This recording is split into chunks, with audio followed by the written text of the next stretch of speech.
আপনারা দেখছেন মালিকের আযাব তুরস্ক, সিরিয়া, আল্লাহর ইচ্ছা। কেন দিছেন সেটা শুধু আল্লাহই জানে, কিন্তু হয়েছে কোন ওয়াক্তে? ফজরের ওয়াক্ত। ফজরের ওয়াক্ত ভোর 4:15 বাজে, মাটির সাথে মিশে গেছে, আস্থা বাড়ি ধ্বংসস্তূপ হয়ে গেছে। গোটা পৃথিবী কাঁপতেছে, গোটা পৃথিবী সমবেদনা জানাইছে, গোটা পৃথিবী মর্মাহত হইছে, কিন্তু ফজরের ওয়াক্ত।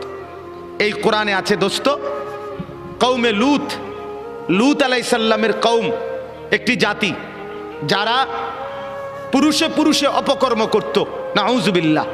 আল্লাহ তাআলা এই কঠিন অপরাধের কারণে তাদেরকে জীবন্ত উল্টাইয়া সাতবক জমিনের নিচের মাটি উপরে তুলে তাদেরকে জিন্দা মাটির নিচে দাফন করে দিছে, পাথরের বৃষ্টি বর্ষণ করে ধ্বংস করে দিছে। 2, কওমে আদ, এই কোরআনে আছে একটি জাতি হুদ আলাইহিস সালামের কওম, তাদেরকে আল্লাহ তাআলা নাফরমানির কারণে, পাপের কারণে 7 দিন এক টানা 7 রাত 8 দিন ঝড়ো বৃষ্টি দিয়ে, বাতাস দিয়ে, ঝড়ো হাওয়া দিয়ে আল্লাহ ধ্বংস করে দিছে, দুধের বাচ্চাটা সহ। 3 নাম্বার, এই কোরআনে আছে একটি জাতি কওমে সামুদ, সামুদ জাতি সালেহ আলাইহিস সালামের কওম, আল্লাহ তাআলা তাদেরকে নাফরমানির কারণে ফেরেশতার একটা বিকট চিৎকার দিয়ে একেবারে ধ্বংস করে দিয়েছে। 4 নাম্বার, আল্লাহ তাআলা কওমে শুআইব, শুআইব আলাইহিস সালামের কওম, মূসা নবীর শ্বশুর, ওই নাফরমান জাতি, নাফরমানির কারণে আল্লাহ ফেরেশতার বিকট চিৎকার দিয়ে ধ্বংস করে দিছে। আল্লাহর কসম, কোরআনে আছে এই 4টা সম্প্রদায়, কওমে লূত, কওমে আদ, কওমে শুআইব, কওমে সালেহ, মানে কওমে সামুদ যেটাকে বলে, এই 4টি জাতিকে আল্লাহ জীবন্ত মেরে ফেলছে ফজরের ওয়াক্তে, ফজরের ওয়াক্তে, ফজরের ওয়াক্তে। ফজরের নামাজ ইনকিলাব মানে পরিবর্তন। ফজরের ওয়াক্তকে ওয়াক্তুল ইনকিলাব বলে। আপনারা তাকায় না পিছনে, ওরা জায়গার চেষ্টা করতেছে, শুনেন মনোযোগ দিয়ে। এটি ঠিক করতে করতে টাইম শেষ হয়ে যাব, আল্লাহ ভরসা। গুছাইতে গুছাইতে দেখবেন মুনাজাত। বলতেছি আপনার ওয়াক্তুল ইনকিলাব, পরিবর্তনের সময়। যুবক বন্ধু, আপনি বলেন, এই ঘুমন্ত মানুষ, কোরআনুল কারীমে আছে আমিনতুম মান ফিস সামাই আন ইয়াখসিফা বিকুমুল আরদা ফাইদা হিয়া তামুর। তুমি কি বান্দা রাত্রিতে ঘুমিয়ে নিজেকে নিরাপদ ভেবেছো ওই আল্লাহ থেকে যিনি আসমানে আছেন, তিনি ইচ্ছে করলে জীবন্ত ঘুমন্ত মাটির নিচে ধসাইয়া দিতে পারে। আম আমিনতুম মান ফিস সামাই আন ইউরসিলা আলাইকুম হাসিবা। আল্লাহ বলে, তুমি কি নিরাপদ ভেবেছো ওই আল্লাহ থেকে যিনি আসমানে আছে, যে তিনি ইচ্ছে করলে পাথরের বৃষ্টি বর্ষণ করে ধ্বংস করে দিতে পারে। আল্লাহ কোরআনুল কারীমে বলছে আফা আমিনা আহলুল কুরা আন ইয়াতিয়াহুম বাসুনা বায়াতান ওয়া হুম নাঈমুন, সূরা আরাফের আয়াত। আল্লাহ বলে, বান্দা আমি আল্লাহ থেকে নিজেকে নিরাপদ ভেবো না, হতে পারে আমি তোমরা সবাই ঘুমন্ত, এই অবস্থায় আমি আল্লাহ তাআলা ধ্বংস করে দেব। ঘুমন্ত মানুষগুলোকে আল্লাহ তাআলা 7.8 মাত্রার ভূমিকম্পের এক ধাক্কায় দাফন করে দিছে, দাফন করে দিছে। অতএব আবারও আল্লাহ নিজেকে দেখাইছে, চিনাইছে, বান্দা তুমি বারবার অল্প অল্প মাঝে মাঝে আযাব দিয়ে আমি রব্বুল আলামিন তোমাকে মনে করাই লাআল্লাহুম ইয়ারজিউন, তুমি যেন নাফরমানি ছেড়ে আমার কাছে ফিরে চলে আসো, ফিরে চলে আসো। অতএব এই আয়াত আল্লাহ কি বললেন? মনের চাহিদা, মনের চাহিদা। অসংখ্য অগণিত যুবক সারা রাত মোবাইলে উলঙ্গ ছবি দেখে, তো এটা কি প্রমাণ করে না সে তার মনের চাহিদার অনুসরণ করে? কথা বলেন না কেন? অসংখ্য অগণিত বোন সারা রাত পরের ছেলের সাথে অবৈধ প্রেমের আলাপ করে সারা রাত, তো এই বোন কি মনে হয় আল্লাহকে খোদা মানে না মনের চাহিদাকে খোদা মানে? তাইলে আজ 30 বছর বাজারে ব্যবসা, আপনার ইনকাম, আপনার চাকরি, আপনার কামাই, আপনার রোজগারি হারামের উপরে। মিথ্যা বলেন, ধোকা দেন, ওজনে কম দেন, অবৈধ উপার্জন করেন, সুদের লেনদেন করেন, ঘুষের লেনদেন করেন, ছাড়বেন কোন দিন? বর্জন করবেন কোন দিন? এই নাফরমানি ত্যাগ করবেন কোন দিন? আজ কতদিন গুনাহ লম্বা করলেন? এটা প্রমাণ করে আপনার খোদা, আপনার মন, আপনার চাহিদা, আপনার নফস, আপনার খেয়াল, আপনার খুশি, আপনার অবৈধ কামনা বাসনা। নাউযুবিল্লাহ। এবার আসেন পরের কথা। তাহলে এই কথাটা বুঝছেন যে গুনার উপরে দীর্ঘদিন চালু থাকে, চলমান থাকে, মূলত তার খোদাকে, তার মনের চাহিদা। বলেন কি? খোদাকে বলেন না, মনের চাহিদা, মনের চাই। এবার আল্লাহ বলেন, বন্ধু মনে আসেনি নবীকে দেখাইছে যে দোস্ত দেখছেন তো, তার চলা ফেরা, উঠা বসা, তার চুল দেখেন, তার জামা দেখেন, তার কথাবার্তা দেখেন, ছেলেপেলেদের চুল দেখেন, ছেলেপেলেদের হাঁটা চলা দেখেন, সারা দিনে চলা ফেরা উঠা বসায় কোনো কিছুতে মনে হয় না সে মুসলমান। তার আখিরাত আছে, তার আল্লাহ আছে। হায় হায় বল না বি ভুল গিয়া, বলছে যে এটাও ভুলে গেছে, মনে নাই যে এটাও মনে নাই, মনে নাই যে এটাও মনে নাই। কতদিন হয় ভুলে গেছে সে মুসলমান, কতদিন হয় সে নাফরমানি আর গুনাহটাকেই মজা বানায় নিছে। তো আল্লাহ বলেন, এমন ব্যক্তিকে যে তার মনের চাহিদাকে খোদা বানায়, আমি আল্লাহ তাকে 3টি শাস্তি দিয়ে থাকি। নাউযুবিল্লাহ। কয়টা শাস্তি? বলেন বলেন, কথা শেষ করে ফেলবো। কয়টা শাস্তি দিয়ে থাকি বলেন? 3টা শাস্তি।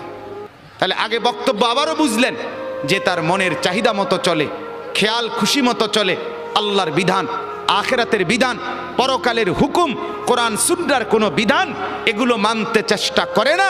মন যা চায়, স্ত্রী, ছেলে, মেয়ে, ঘর, পরিবার, নিজের জীবন, আয় উপার্জনে মনের খেয়াল খুশি মতো চলে, আল্লাহ বলেন আমি তাকে 3টা শাস্তি দেই। 1, ওয়া আদাল্লাহুল্লাহ আলা ইলমিন, আমি তাকে জ্ঞান দিছিলাম, বিবেক দিছিলাম, বুদ্ধি দিছিলাম, বিবেচনা দিছিলাম, দিমাগ দিছিলাম, সুস্থতা দিছিলাম, বুঝার মতো দক্ষতা দিছিলাম, সাথে সাথে বুঝবার মতো উপযুক্ত কিতাব কোরআনও দিছিলাম, বুঝাইবার মতো, মানে একসাথে ব্যাখ্যা করে ফেলতেছি, বুঝাইবার মতো উপযুক্ত আলেম, ইমাম, খতিব, ওলামা, আউলিয়া, বুজুর্গ, মাশায়েখ আমি তাকে দিয়েছিলাম। তাইলে আমি তারে বুঝবার মতো দেমাগও দিছি, আমি তারে গ্রহণ করার মতো কিতাবও দিছি, আমি তারে বুঝাইয়া দেওয়ার মতো আলেমও চতুর্দিকে তৈরি করে দিয়েছি। সে বিবেককেও কাজে লাগাইল না, সে কোরআনকেও ধরল না, আলেমকেও অনুসরণ করলো না। ফলে মনের চাহিদা মতো চলতে চলতে 10 বছর, 20 বছর, 30 বছর, 5 বছর, 2 বছর, একদিন আমি আল্লাহ এই লম্বা সময় চলতে চলতে আদাল্লাহুল্লাহ, আমি তাকে গোমরা করে দিলাম। এবার লাঠি দিয়া তারে সরাই দিলাম, যা নাফরমান, যা যা, তুই শেষ। তোরে আর আলোর রাস্তা থেকে, হেদায়েতের রাস্তা থেকে, জান্নাতের রাস্তা থেকেই তোরে সরাই দিলাম। আর কোনোদিন তুই গন্তব্য খুঁজে পাবি না। আমার বাপ বলেন তো, তখন পরিণতি কি হবে? কি হবে আমার বলেন? এক তো হইল সে আমার ছোট ভাই, তো দুষ্টামি করছে, ভুল পথে গেছে, কোন রকম অনিয়ম করছে, তা আমি তারে নিয়ে আসলাম, তাই না থাপ্পড় দিলাম, কনি দিলাম, মার দিলাম, ধমক দিলাম, শাসন করলাম, এরপরে বললাম সাবধান এদিক দিয়ে চলবি। তাইলে হতে পারে ক্ষণিকের কানছে, ব্যথা পাইছে পিঠে, হাতে, শরীরে, কিন্তু পথ তো আছে, ঠিক কিনা বলেন না কেন? পথে তো আছে। তাহলে এই আঘাত চলে যাবে একদিন, কিন্তু পথে তো আছে। আরেকটা হলো আমি দেখতেছি এই পরিমাণ রাগ করছি তার লগে, যে রাগ করে আমি দেখতেছি সে নাফরমানির রাস্তায়, ধ্বংসের রাস্তায়, জাহান্নামের রাস্তায়, আগুনের দিকে ছুটছে। আমি বললাম যা যা বেটা, তোর যেটা মনে করতে এটা কর, তোর মতো অসৎ, তোর মতো অসভ্য, তোর খবর না নিলে কি হয়েছে, তোর মতো ভাই আমার দরকার নাই। এবার সে নিজের মতো করে চলছে আর বরবাদ হচ্ছে। তাইলে ওইটা কি পরিমাণ ক্ষতি তার, কথা বলেন না? এর চাইতে তারে 10টা কনি দিলেও তো ভালো ছিল, তারে মাথার তুললে আসার দিলেও তো ভালো ছিল। যদিও পথে রাখছিল, কিন্তু যদি পথ থেকে সরায় দিছে, ভুল পথে চলে গেছে, আর ডাকছে না, তখন পরিণতি কি হবে? আল্লাহ তাআলা এটা বলেন, ওয়াদাল্লাহুল্লাহ, রব্বুল আলামিন বলেন, কোন নাফরমান যখন মনের খেয়াল খুশি মতো চলতে থাকে, নাফরমানি ধারাবাহিক করতে থাকে, বারবার বারবার বারবার অন্যায় করতে থাকে বান্দা, আমি রব্বুল আলামিন তখন ইচ্ছে করেই তাকে পথভ্রষ্ট করে দেই। নাউযুবিল্লাহ। আমার শায়েখ আল্লামা মুফতি মুশতাকুন নবী সাহেব বলে, কোরআনুল কারীমে আল্লাহর সবচেয়ে বড় ধমকটা কি? সূরা হাশরের একটা আয়াত। কোরআনে আল্লাহ বহু জায়গায় বলছে, এই তোরে কঠিন শাস্তি দেব, কঠিন মাইর দেব, কঠিন আযাব দেব, ভয়ঙ্কর আযাব দেব। এটি সব ভালো কথা, কারণ এগুলোর ভয়ে ফিরে চলে আইলে তো ভালোই, কথা বুঝেন না? আর সবচেয়ে ভয়ঙ্কর কথা হইল, কোরআনে একটা আয়াত আছে সূরা হাশরে, সেটা কি? আল্লাহ বলে, ওয়ালা তাকুনু কাল্লাযীনা নাসুল্লাহ ফাআনসাহুম আনফুসাহুম। এই কথাইটা আল্লাহ বলে, বান্দা বড় মায়া করে আল্লাহ বলছে, শোনো, তুমি দীর্ঘদিন আমারে ভুলা থাইকো না, অনেক দিন আমাকে ভুলতে ভুলতে না, একদিন আমি যদি বেশি রাগ করে ফেলি, সেদিন আমি আল্লাহ তোমাকেই তোমার থেকে ভুলায় দেব।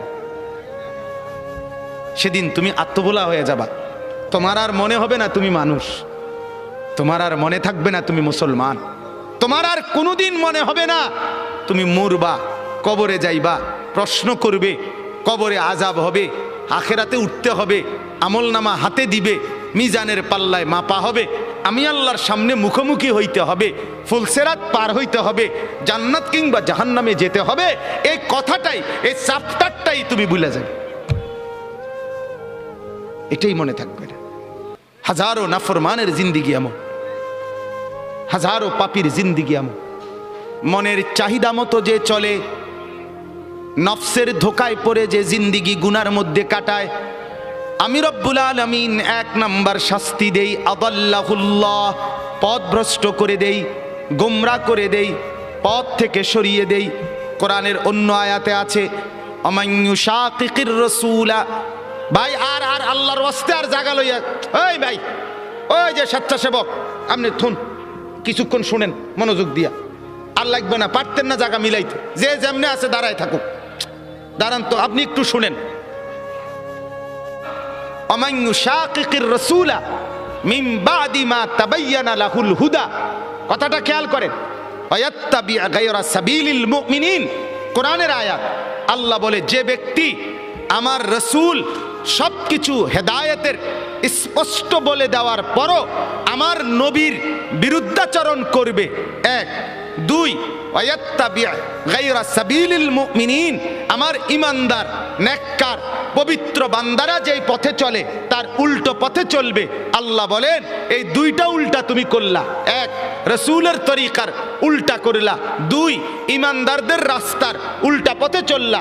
আল্লাহ বলেন, এই দুইটা উল্টা চলতেছো তো, এবার আমিও সিদ্ধান্ত নিলাম, নুয়াল্লিহি মা তাওয়াল্লা, এই উল্টাই উল্টাই তোমারে আমি চালাইতে চালাইতে চালাইতে থাকবো, ওয়া নুসলিহি জাহান্নাম, একদিন ধাক্কা মেরে লাথি দিয়া জাহান্নামে ফেলে দেব, আর ফিরতে পারবি না নাফরমান। তোর মতো দুই চারজন ডাকাত আমার জান্নাতে না গেলেও সারব। হ্যাঁ, এই জন্য গুনার উপরে মজা করেন না, নাফরমানির উপরে তৃপ্তি করেন না। খুব মৌজে আছেন, মানুষের বেডি চান, হ্যাঁ, নর্তকী দেখেন, নাচ দেখেন, নেশা করেন, সারা রাত ডেকসেট বাজাইয়া মহল্লাবাসীর ঘুমের ডিস্টার্ব করো যুবক, এটারে খুব মজা মনে করো। আরে লানত তোর উপরে, খোদার গজব তোর উপরে বেটা, অভিশাপ তোর উপরে বেটা। তোরে মালিক পছন্দ করে না বলে তোরে সারা রাত গুনার মধ্যে ডুবাইয়া রাখছে বেটা। পছন্দ করলে তো তোরে ঘুম পাড়ায় দিত, পছন্দ করলে তো তোরে ফজরে জাগায় দিত। তাতাজাফা জুনুবুহুম আনিল মাদাজি' ইয়াদউনা রাব্বাহুম খাওফান ওয়া তামআ ওয়া মিম্মা রাযাকনাহুম ইউনফিকুন। আল্লাহ বলেন আমার পছন্দের এমন কিছু বান্দা আছে, রাত্রি যখন গভীর হয় বিছানায় তাদেরকে সুখের নিদ্রা থেকে আলাদা করে ফেলে। বিছানায় আলাদা করে দেয়। বিছানায় ডেকে বলে, বান্দা, ও আল্লাহর বান্দা, ফজরের ওয়াক্ত হয়েছে, তাহাজ্জুদের সময় হয়েছে, রাত্রি গভীরে মনিবের কাছে বসার টাইম হয়েছে, ওঠো বান্দা ওঠো, রাত গভীরে একটা সেজদা দাও, আর শাজিমের মালিকের মোহাব্বত কুড়িয়ে নাও। আল্লাহ তাআলা বলেন, কানু কালিলাম মিনাল লাইলি মা ইয়াহজাউন ওয়া বিল আসহারি হুম ইস্তাগফিরুন। আল্লাহ রাব্বুল আলামিন বলেন, আমার এমন কিছু পেয়ারা বান্দা যাদেরকে আমি জান্নাত দেব, যাদেরকে আমি নহর দেব, আখিদিন মা আতাহুম রাব্বুহুম, যাদেরকে আমি জান্নাতে দিতে থাকবো আর আমার বান্দা নিতে থাকবে। আল্লাহ বলেন, কারা জানুনি? যারা রাত্রিবেলা খুব কম ঘুমায় আর রাত জেগে আমি আল্লাহর বন্দিগি করে। আখিদিন মা আতাহুম রাব্বুহুম, ফজর পড়নেওয়ালা, তাহাজ্জুদ পড়নেওয়ালা বান্দাকে আমি দেব, আমার বান্দা নেবে। বিষয়টা এমন, তাফসীরের মধ্যে আছে আল্লাহ তাআলা জান্নাতে ওই বান্দাকে শুধু দিবে আর সে নিবে। দিতে দিতে বান্দা বলবে, মাওলা আর লাগবে না। জান্নাতি বলবে, আর লাগবে না, আর লাগবে না। আল্লাহ বলছে, ওয়ালাদাইনা মাজিদ, আমার আরো আছে, আরো আছে, আরো আছে। সে আবার নিবে, আবার নিবে, আবার নিবে। বলছে, মাওলা আর তো লাগবে না। আরে বলো কি বান্দা, আরো আছে, আরো আছে, আরো আছে। দিতে দিতে দিতে দিতে দিতে দিতে দিতে দিতে দিতে রব্বুল আলামিন এরপরে ফেরেশতাকে বলবে, এই ওরে জিগা আর কিছু লাগবে নি। ফেরেশতা বলবে, দোস্ত ওই জান্নাতি বন্ধু, আর কিছু লাগবে? জান্নাতি বলবে, বলবো কি আর চাইবো কি? যা চেয়েছি তা তো আগেই পেয়েছি, যা চাই নাই তারও তো কোটি কোটি মালিক নিয়ামতে ভরে দিয়েছে, আর চাইবো কি? এবার ফেরেশতা বলবে, রব্বুল আলামিন আপনার জান্নাতি বান্দা আর কিছু চাচ্ছে না, আর কিছু লাগবে না। আল্লাহ বলেন, ওয়ালাদাইনা মাজিদ, না রে ফেরেশতা, আরো আছে, আরো দেব। ফেরেশতা বলে, রব্বুল আলামিন এবার আপনি কি দিবেন? তো আল্লাহ বলবেন, ফেরেশতা আমার 70,000 নূরের পর্দা সরায়া দাও, এবার আমার জান্নাতি বান্দাকে আমি আল্লাহ নিজেকেই দেখাবো। ও এবার আমাকে দেখ, আমাকে দে, আমাকে দে, আমাকে দে। ইলা রাব্বিহা নাযিরাহ, সরাসরি আমাকে দেখবে। এত সৌন্দর্য, এত দয়া, এত মায়া, এত আয়োজন, এত সুখের উপকরণ সব যিনি বানিয়েছেন বলো তো বন্ধু, সেই মালিককে যখন দেখবে মালিক কেমন সুন্দর হবে। আল্লাহ আপনি তৌফিক দান করেন। মালিক দেওয়ার জন্যই চাচ্ছে। চলেন ভাই, আমিও নিয়ত করি, আপনিও নিয়ত করে, ভালো হই বাপ, যুবক ভালো হো ভাই। এই বন্ধুর কথা ফেলে দিও না, ফেলে দিও না। সে তোমার বন্ধু না যে উলঙ্গ ছবি দেখায়, সে তোমার বন্ধু না যে তোমার বিড়ি খাওয়া সিগারেট খাওয়া শিখায়, সে তোমার বন্ধু না যে তোমারে সারাদিন মদের আড্ডায় জুয়ার আড্ডায় লাগায় রাখে, সে তোমার বন্ধু না। এতগুলো মসজিদে চতুর্দিক থেকে একসাথে আজান হয়, তবুও যে তোমারে আজান নামাজের কথা মনে করায় না, সে বন্ধু না, সে শয়তান, সে ইবলিস, সে বন্ধু না। বন্ধু তো সে যে আল্লাহকে মনে করায়, আখিরাতকে মনে করে। কোরআনুল কারীমের মধ্যে আছে, মক্কার কাফেরদের এক সর্দার উকবা ইবনে আবি মুঈত, এই নাফরমান একদিন নবীজির সামনে তার মক্কার কুরাইশদের উপস্থিতিতে নবীজি তার ঘরে গেছিলেন, মেহমানদারি দাওয়াত দিছে, তো সবাই হাত ধুইছে খাইতে, নবীজি হাত ধোয় না। উকবা বলতেছে, মুহাম্মদ হাত ধুচ্ছ না কেন? নবী বলে, চাচা আমি হাত ধুইব না, খাবার নেব না যদি আপনি কালেমা না পড়েন। উকবা বলে, হায় মুহাম্মদ তুমি তো আমার আটকায় দিলা, এখন যদি মেহমান ফিরায় দেই তোমাকে তাহলে গোটা মক্কায় ছিচি পড়বে, সর্দারের ঘর থেকে মেহমান না খেয়ে চলে গেছে, এটা তো আমি সইতে পারি না। যাও কালেমা পড়ে নিলাম। কালেমা পড়ছে, পরে নবীজি খানা খাইছে, নবীজি চলে গেছে। সব কাফের সর্দার এগুলো, উমাইয়া ইবনে খালফ, আস ইবনে ওয়াইল, আবু জাহেল, আবু লাহাব, এই নাফরমানরা এবার উকবা ইবনে আবি মুঈদকে একবারে টাইটসে ধরছে জাতা দিয়া। এই দোস্ত, বন্ধু, কামডা করলা কি? কি একসাথে বন্ধুত্ব, একসাথে চলি ফিরি, আজকে এত বছর একসাথে বন খাই, একসাথে বিড়ি খাই, একসাথে গপ মারি, একসাথে মানুষের বেডিতে দিকে ফিসে ফিসে হাঁটি, আজ এতদিনের সম্পর্ক আমরা সব সিটারি একলগে করি, সব বাটফারি একলগে করি, তুমি কামটা কি করলা? এতগুলো বন্ধুর ইজ্জতের দিকে না তাকাইয়া মুহাম্মদের কালেমা পড়ে ফেললা। দোস্ত, মনে তো চাইছিল না, কিন্তু বিপদে তো পড়ছি, তোমরাই দেখছো। কালেমা না পড়লে সে তো চলে যাবে, তাইলে তো আমার বদনাম হবে, মেহমান ফিরে গেছে, সেটা তো আমি চাচ্ছিলাম না। অন কি করতাম কও? কত যদি বন্ধুত্ব টিকাইতে হয় আমাদের সাথে, তাইলে এখন গিয়া মোহাম্মদের সামনে নিয়ে গিয়া থুতু মারবা আর মোহাম্মদের কালেমা মোহাম্মদকে ফিরাই দিবা। এই জানোয়ার, এই বেঈমান গেছে ঠিকই, গিয়া রাসূলুল্লাহ সাল্লাল্লাহু আলাইহি ওয়াসাল্লামের সামনে থুতু মেরে এরপরে বলছে, মুহাম্মদ তোমার কালেমা তোমাকে ফেরত দিলাম।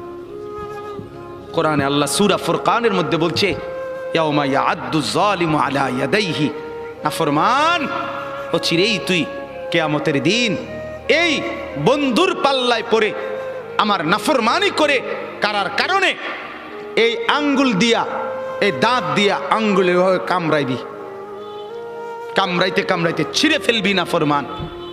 আফসুস করে বলবি, ইয়া ওয়াইলাতা লাইতানি লাম আত্তাখিজ ফুলানান খলিলা, হায় মন্দ কপাল, যদি সেই নাফরমানকে বন্ধু না বানাইতাম।